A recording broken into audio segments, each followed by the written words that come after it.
Next, we see the doctrine of severability.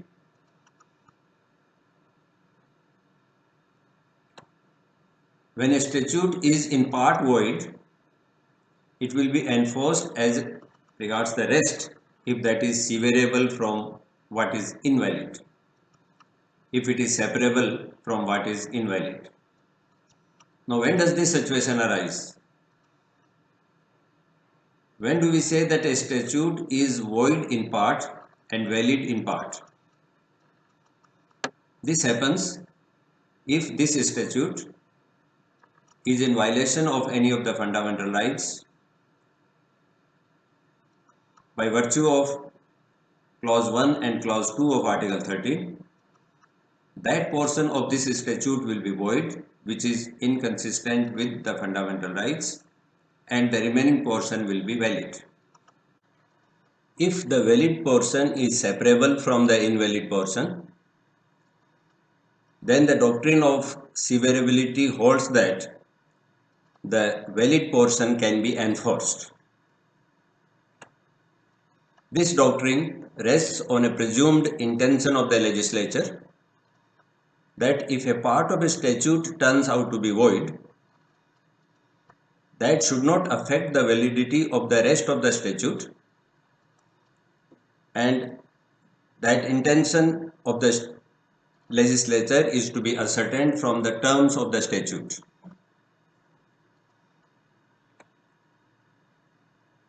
What are the rules to determine severability? The Supreme Court laid down these rules in M.D. Chamarbagwala versus Union of India in 1957. We shall see some of these rules now. In determining whether the valid parts of a statute are separable from the invalid parts, it is the intention of the legislature that is the determining factor. Those parts are valid which do not encroach upon the fundamental right. Those parts are invalid which violate the fundamental rights. If the two parts are separable, how do we know whether the two parts are separable? It is the intention of the legislature which determines this factor. The test to be applied is whether the legislature would have enacted the valid part if it had known that the rest of the statute was invalid. If the valid and invalid provisions are so inextricably mixed up that they cannot be separated from one another, then the invalidity of one portion must result in the invalidity of the entire act. If they cannot be separated, then invalidity of any portion, whether small or big, will result in the invalidity of the entire act. But on the other hand, if the two parts are so distinct and so separate that after striking out the invalid portion, what remains is in itself a complete code independent of the rest, then it will be upheld, notwithstanding that the rest has become unenforceable. The valid portion will become enforceable. Now we will see the scope and significance of the term law as it appears in Article 13. We have already seen that in clause 1 of Article 13, the existing law is to be examined. Under clause 2 of Article 13, there is a prohibition to the state from making any law which abridges or takes away any fundamental right. So what is meant by law in Article 13, clause 1 and clause 2? The term law has been defined in clause 3. In fact, its definition is an inclusive definition, and it has been significantly expanded to include not only the statutory law but also all orders, bylaws, rules, regulations, notifications, etc.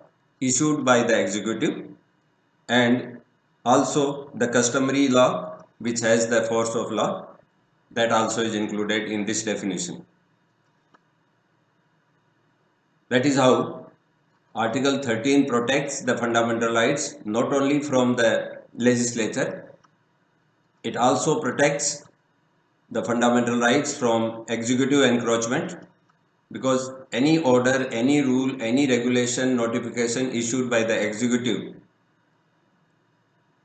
will also be void if it encroaches upon any of the fundamental rights, and even customary law will be void to the extent that it is in violation of the fundamental right.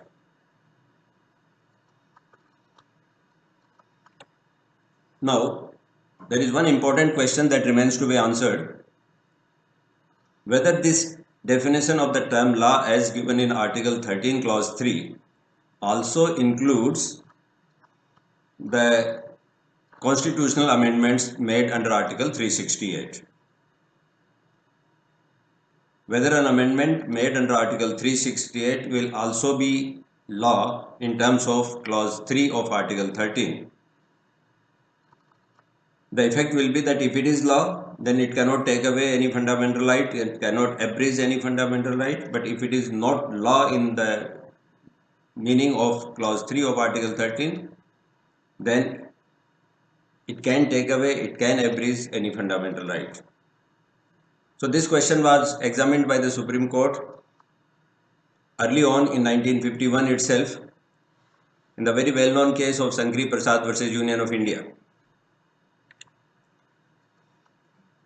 In this judgment, the Supreme Court made it very clear that there was a clear demarcation between ordinary law, which is made in exercise of legislative power, and the constitutional law, which is made in exercise of the constituent power.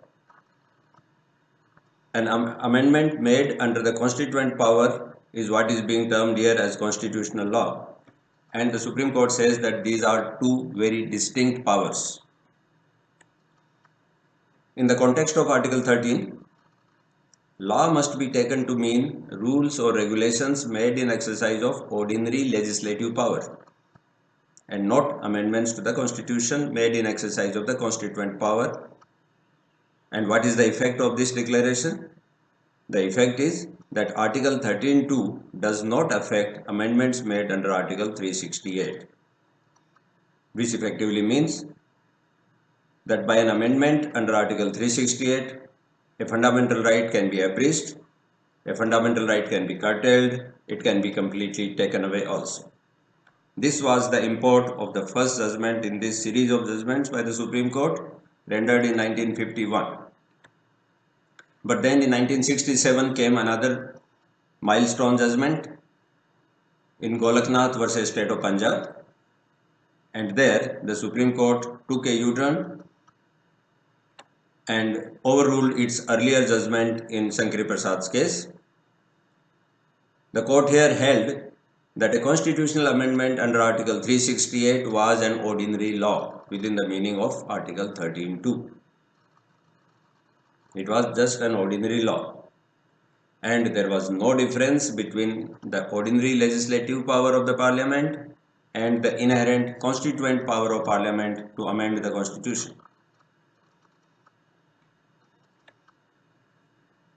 Since according to Article 13(3), Parliament could not make any law that abridges the rights contained in Part 3.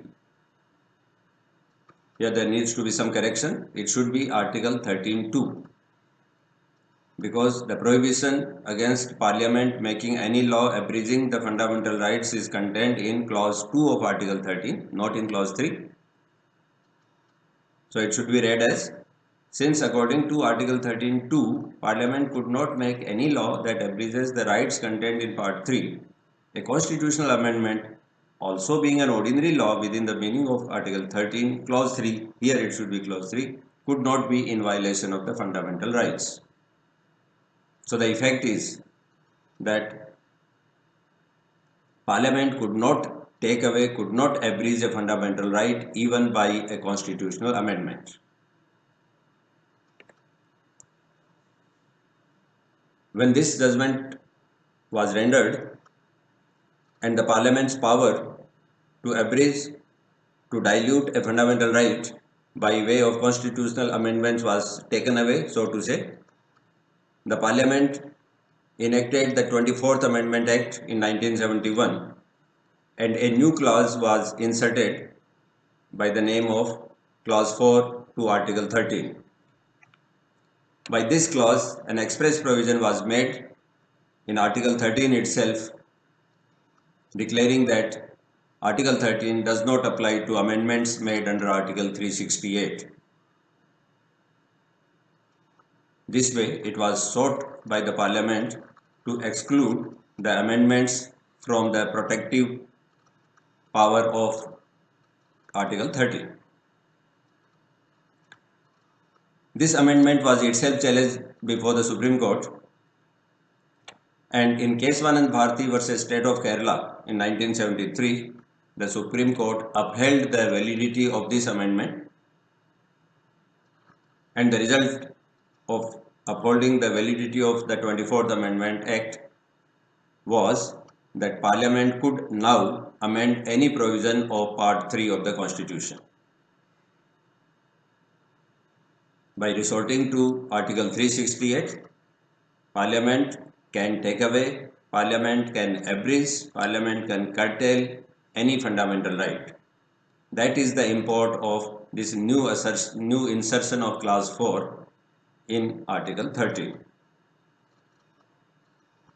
However, at the same time, when Supreme Court upheld this validity of the 24th Amendment, it also took some part back to itself, saying that even though Parliament could take away any fundamental right, could curtail any fundamental right, but it could not amend, it could not alter the basic features of the Constitution. Any feature which forms the basic structure of the Constitution cannot be altered by the Parliament even while it acts under Article 368. This is known as the basic structure doctrine. So, the Supreme Court gave a power to amend the Constitution to Parliament by one hand, and it took most of it back by the other hand. On the one hand, it upheld the validity of the 24th Amendment, which empowered the Parliament to take away, to amend any fundamental right.